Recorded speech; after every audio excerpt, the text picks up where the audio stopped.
Hey guys, here we are. This is Bashak, yoga teacher and therapist and an engineer. Welcome. Hi, guys. Here we are. This is Kate, yoga therapist, and we is a podcast about learning, awakening, and empowerment, where spirituality and wisdom guide you to live with clarity, purpose, and inner strength. Welcome. We have a special guest today. Kate, would you do the honors? Yes, we have a wonderful, amazing woman, Dr. Jennifer Joss, who is joining us today. JJ, please turn on your camera and come on. Hello. Hi. Hi there. Welcome. Welcome. Thanks for having me. Well, so let me just read a short bio about Dr. Jennifer Joss. She is a psychologist by training, a coach and consultant by profession, and a Hermetic philosopher at heart. For 30 years, she has worked with people and systems in nonprofit and for-profit organizations across diverse industries. Dr. JJ integrates psychology and neuroscience, systems dynamics, and leadership development with the wisdom of spiritual and mythic traditions and inner technologies that have guided people for centuries. Dr. Jennifer Joss's 30-year relationship with the Enneagram symbol pulled her into a deep and life-changing exploration of its meaning, which led to the 2023 book, The Enneagram Symbol, Mapping the Journey of Personal, Social, and Spiritual Evolution. And you can learn more about it at her website, jumpingcurves.com. Welcome, Dr. JJ. That's Yeah. beautiful. So we are talking about Enneagram today. Do I say that right? How do you say Mhm. it? Is it? Enneagram, Enneagram. it's Ennea means nine in Greek, so it's a nine-pointed figure. As you can Ah, see, I stuck it up there behind us for reference. yeah, so So people. how did you come up to Enneagram? What drew you to it? Before I even ask like what is it, but I would like to know how did you find out? My initial meeting was, 1993, 33 years ago. And I was a graduate student, and there was a class, believe it or not, in the School of Business at Stanford. So I was in the School of Education. I'm a psychologist by training, but I was taking classes over there, and my mentor, Michael Ray, had a whole quarter class taught in the narrative tradition, which is when groups of people of that particular personality type speak about their inner experience. And he had all these leaders of different types, and it was quite a robust class. And so that was my first introduction in 1993. So when you say that, just to get understand, so the different he would bring leaders in of different personality types that are on the Enneagram, and then they would speak about what they were about, and you'd get to see what each personality was like. Exactly. That's the essence of what we call the narrative tradition of the Enneagram. There are different ways to teach. A lot of, today people learn it on Instagram, but that the narrative tradition is a very rich and a tradition that allows the interviewer, in this case, Dr. David Daniels, to sort of help reveal the inner structure of type through these people's lives. So I was riveted, of course, as first, just sort of as a psychologist, it really was such a great way to understand the differences in people, and not their behavior, but what their wiring is on the inside. Ah, And then second, just as a person, I've always been interested in systems of thinking and how to make sense of the world, and why are we here? And so it also just helped me kind of make sense of things at a deeper level. And so I thought it was pretty amazing. so So, what is Enneagram different from, how is it different from other personality systems, do you think? Yeah, so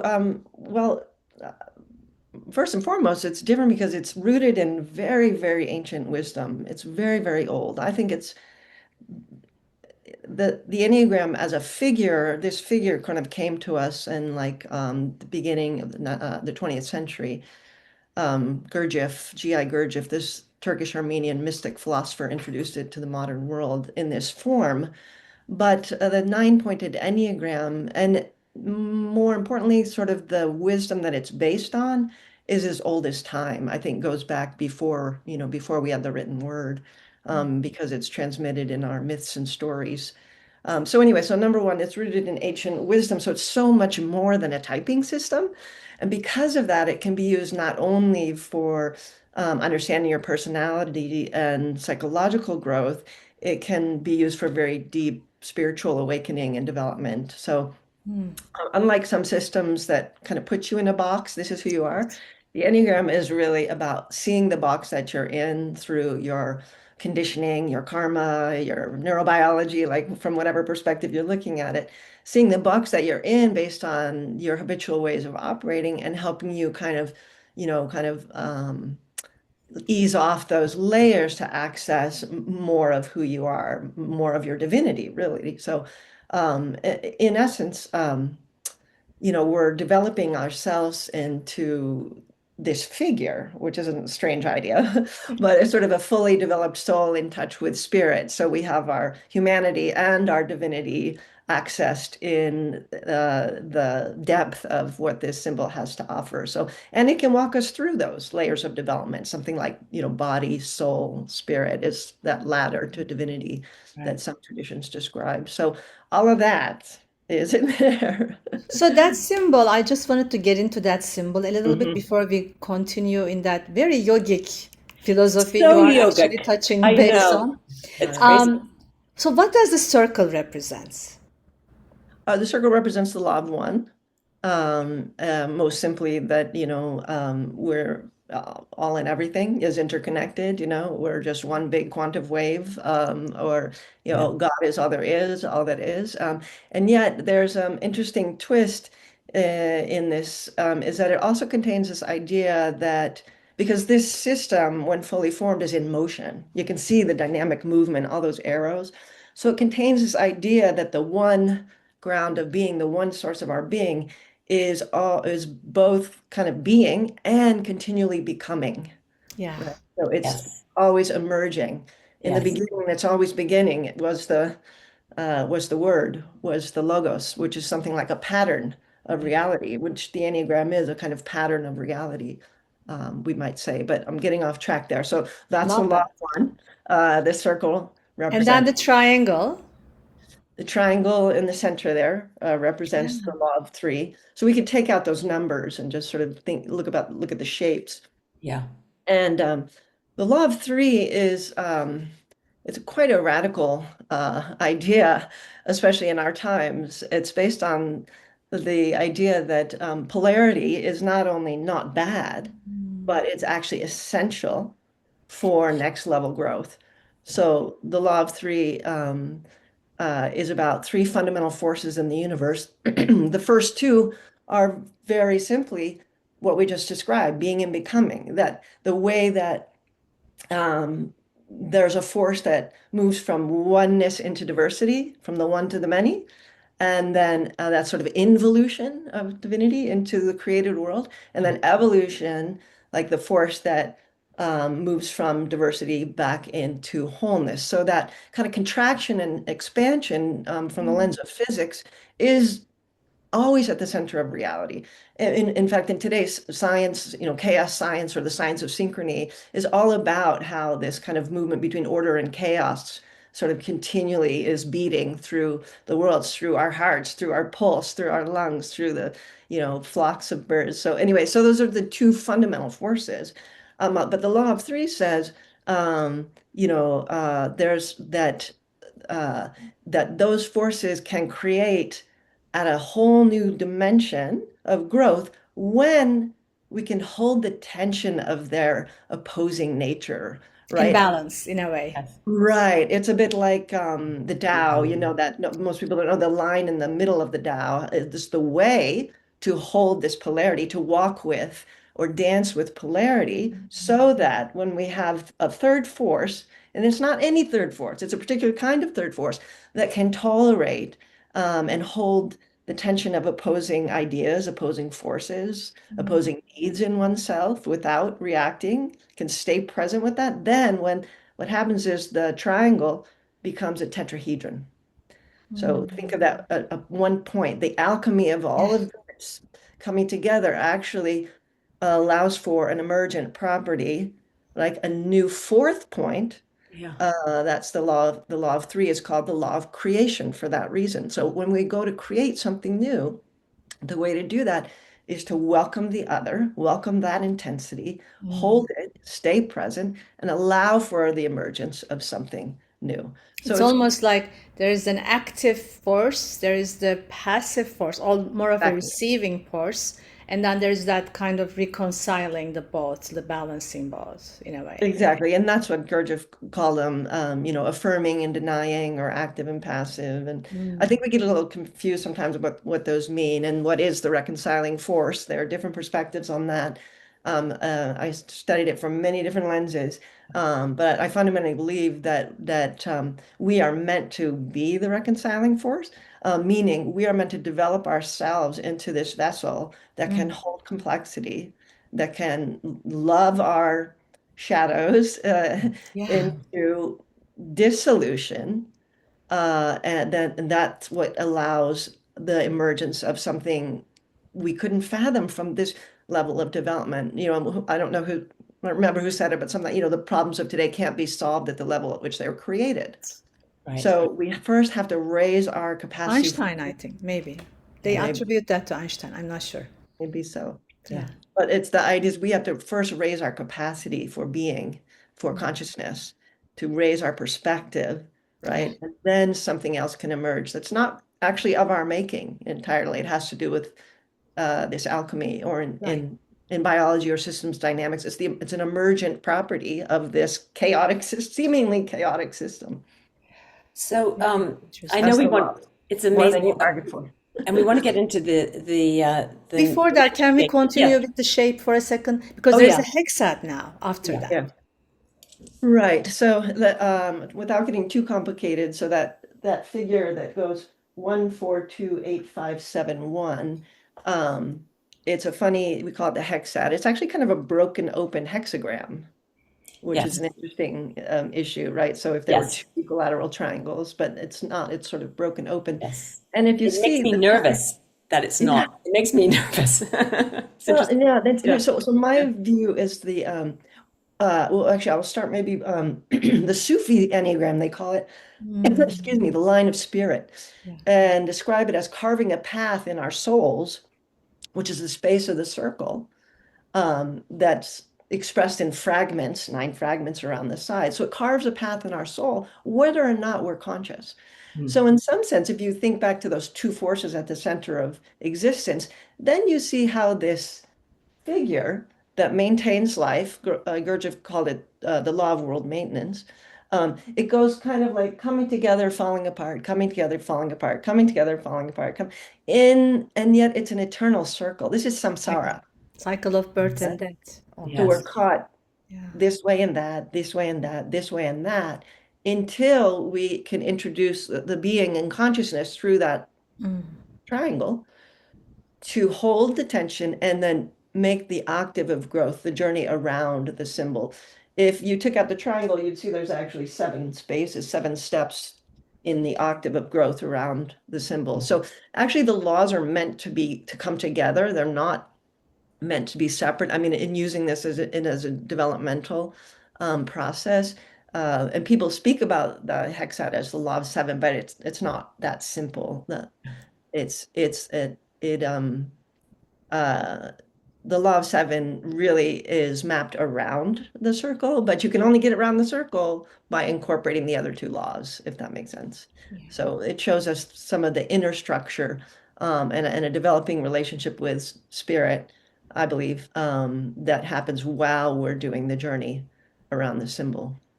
So it's so fascinating because there's so many aspects of it that, from the yogic world and from all probably these different spiritual traditions. Well, But that's part of the beauty of it, it's, yeah. But so, non-denominational. but are there specific practices that were devised by anyone to help you realize these things, or is it just studying it? Are there physical practices? Are there meditations that are specific, or do you have to find that yourself? let's go back to the idea of like, Yeah. what is this thing? I mean, Okay, okay. Am I I jumping think in you're too far jumping ahead? it. I well, am. I Okay, think it will okay, help lay some context for okay, answering that question because okay. it's a very good question and one we should talk about because that's where the Eventually. rubber meets the road in all our lives, right? Okay. Yes, yes. I want to Um, get right there. I'm sorry. All right, Well, go. fundamentally, it's a pattern, right? It's a pattern or a process of Hmm. growth. It's a symbol of three, those universal laws. He said those are universal laws. They're a symbol of creation and evolution, and they work. They govern reality at every level of being. That means from the cellular to the cosmological. And the cosmological level, as we talked about, sort of how does the one force evolve through the law of creation into the created world. And so it's a pattern that both emerged probably at the start of the universe and continues to govern the unfolding of life.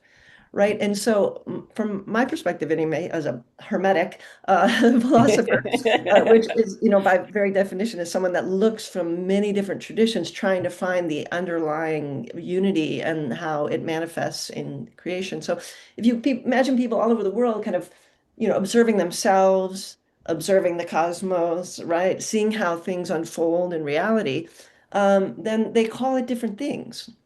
Mhm. Almost every tradition has a law of three. We have the Trinity, we have the Trimurti, we have the Trikaya, we have, even physics. Stephen Hawking said you need three things to create a universe: Mhm. space, matter, and the energy that Right.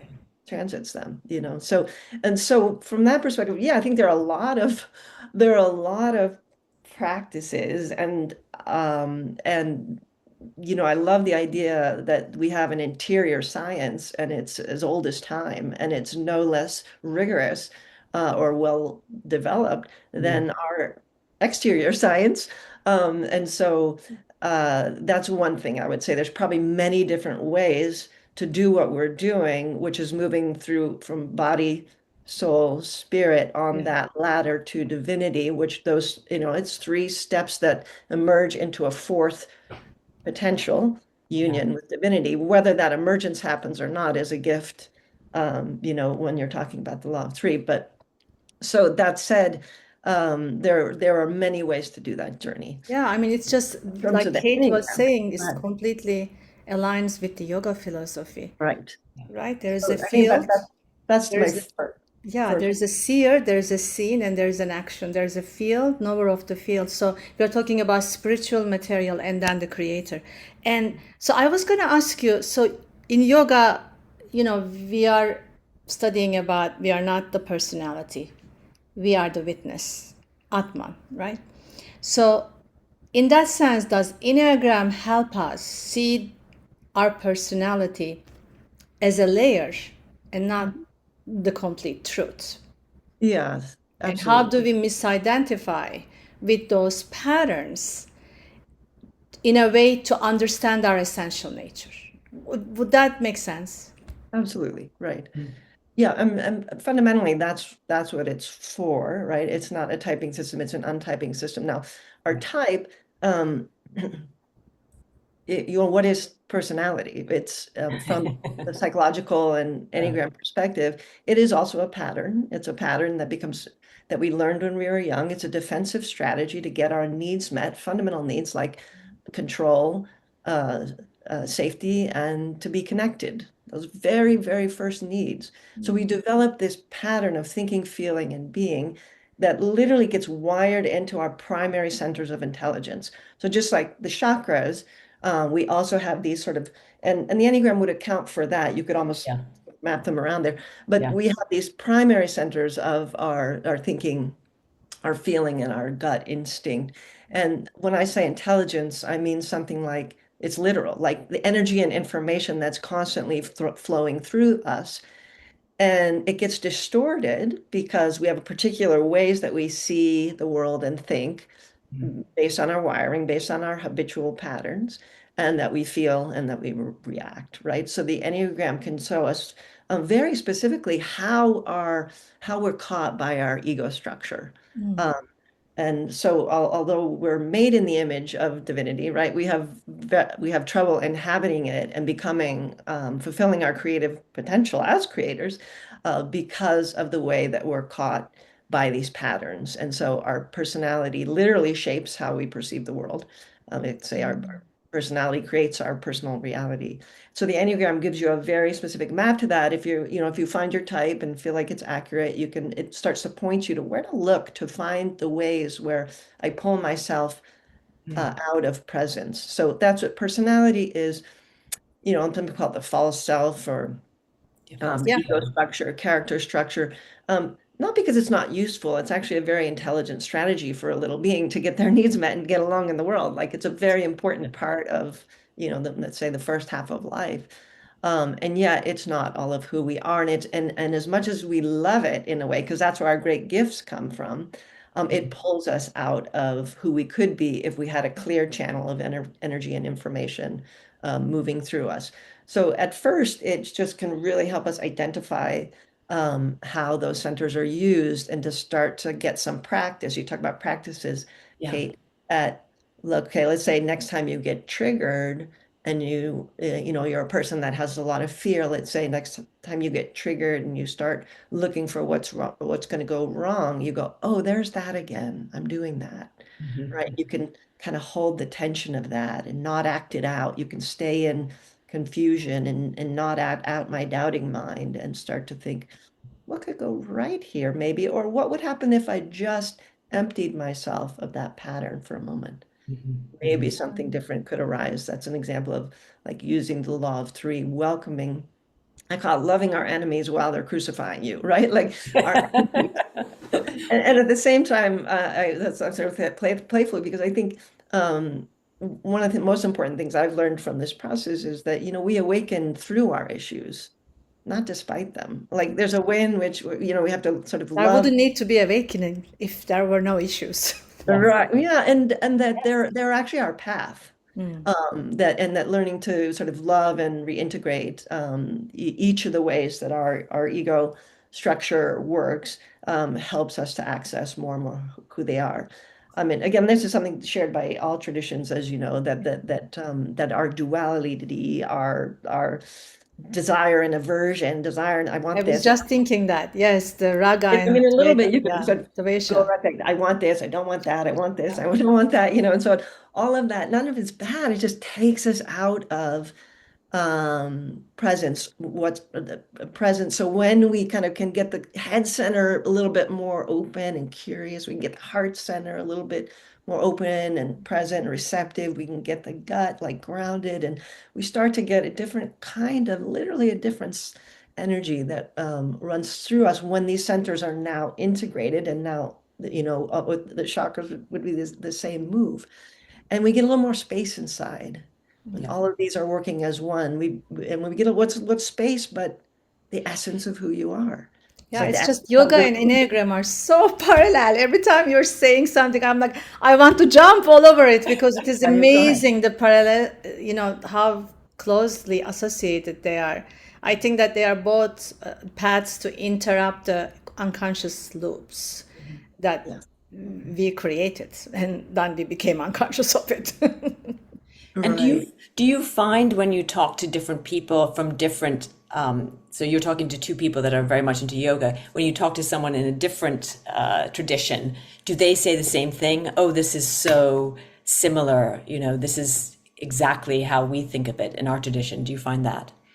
Yeah, that's the beauty of it is Mm. that and then I had a client once say to me he was a Muslim and or is I'm still is. And I was working with him on something, and I was sort of using the journey metaphor. I mapped the hero's journey around the Enneagram to illustrate this journey of awakening. And not because it's fun, although it is, but because it's a symbolic pattern. Also, it's a metaphor of this same pattern, this same structure of reality, the creation and recreation, and how we use ourselves to continually evolving and renewing ourselves. We renew the world. But anyway, so I'm working him through something about that, and there was this long pause. I told the story at the end of my book And he was like, I feel like you know my religion better than I do. Wow. The Wow. essence, I just got all chills. same. Yeah. Yeah, it gave me, yeah, tears. I was like, he felt very seen, I would say. And I, of Imagine. course, don't. But I understood the structure of reality behind it, you know. The Wow. Sufis have a long tradition of studying Enneagram, and they teach it a little bit differently, which is interesting, but it's a symbol. So, you know, like, Yes, yes.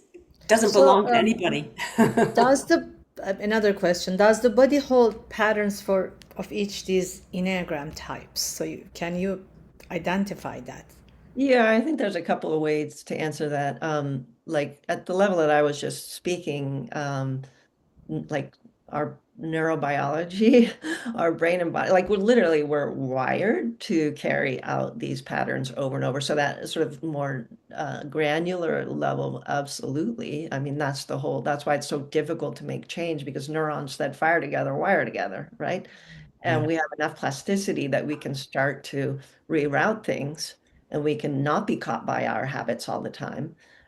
But fundamentally, it's wired at that level. Now, can you see it in the body? I'm not, not necessarily my expertise, but there are people that Peter O'Hanrahan, one of my earliest teachers in the narrative tradition, he does a lot of work with somatics, and Marianne Gilbert looking at the body and how types express through the body. You know, it's actually organized. There's three types in the head center who are head center, three types in the heart center, two, three, and four, and three types in the gut center. And so there's something about that center. Of course, we all have all centers, Mhm. but there's something about the center where your type is located that means like there's more going on there in some sense. Now, you might kind of overly repress or overly express, like it's Mm. the place where we sort of have like the most going on, but the least freedom of expression, let's say, Oh, in interesting. those. So, Can uh, you be two different types? yeah, now you're opening up a can of worms. The She reason does I'm that. asking, I did the test. I took the test Me online too. and I took it multiple times and I did come up with two different types. Yeah. So I'm curious about that without Well, going into too much detail. you know,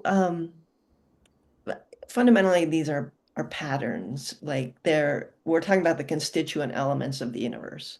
It's something like the tree of life in Kabbalah, the Sephirah. The constituent elements of the universe are constituent elements of the psyche, right? We all have all of them. We are, and in fact, we're actually the whole symbol. And so the way that I work with it has much more to do with seeing these parts of ourselves and reintegrating all of who we are, remembering our soul.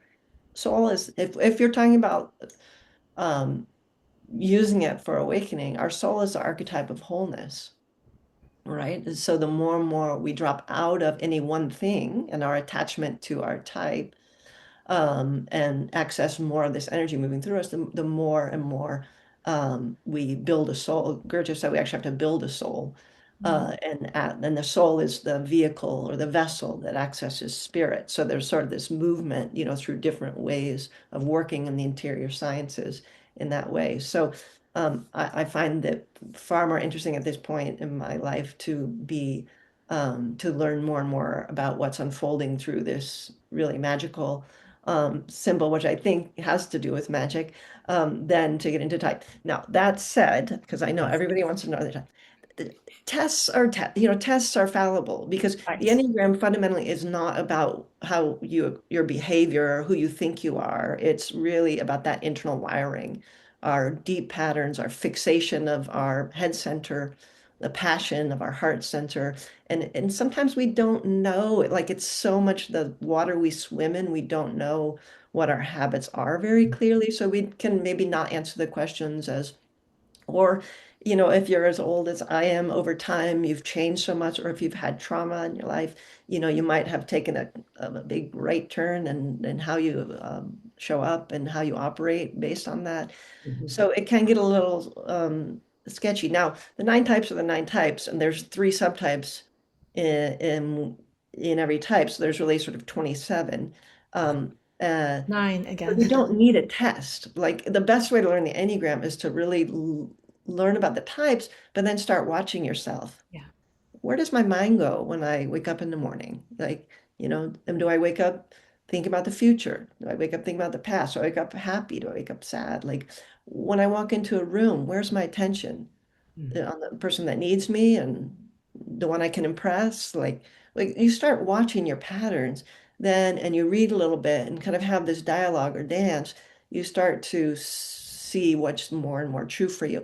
And in fact, it's a much more useful way to learn the Enneagram because just that movement, just that awareness, as you guys know, is an awakening movement, right? It's the more that we can kind of get that little bit of separation between the part of us that Space. observes and the part of us that's acting out our habits, Mhm. the more that's sort of the first step, like awakening to being consciousness that can name this, Mm. gives us that little pause by which we can start to, hold the tension of things without acting out automatically our patterns, Yeah. right? So, Yeah. so you probably are one type. You may, it may have to do with the test you're taking, Mhm. but there's a lot of lookalikes, and the subtypes get involved. There's a lot more lookalikes, so it's, maybe if you like tests, it's maybe best to also get in touch with someone who's been studying the Enneagram for years to sort of help you sort that out. And I'd be happy to do that with you. Just Wonderful. Thank you so give me much. a I might call. take you on Yeah. that. That's great. But from your perspective, I think you'll find this the symbol has much more richness than, Yeah. which isn't to say the typing system isn't useful. I mean, people all over the world find themselves in these archetypes, and that's just phenomenal and helps us understand each other better. So you Beautiful. mentioned the word magic. Mm. Can we, where did that come from? So what is magic to you and what is magical in this? I know this is not on our question. I'm just Yeah, curious. yeah, no worries. That's a Okay. nice question, and you can. But Yeah. I'm fascinated with magic. Well, what is magic but making the unseen seen, Mm. Mm. like abracadabra? Yeah. Right? So it's like that, right? So when um like the law of three, when something emerges that you wouldn't have expected, right?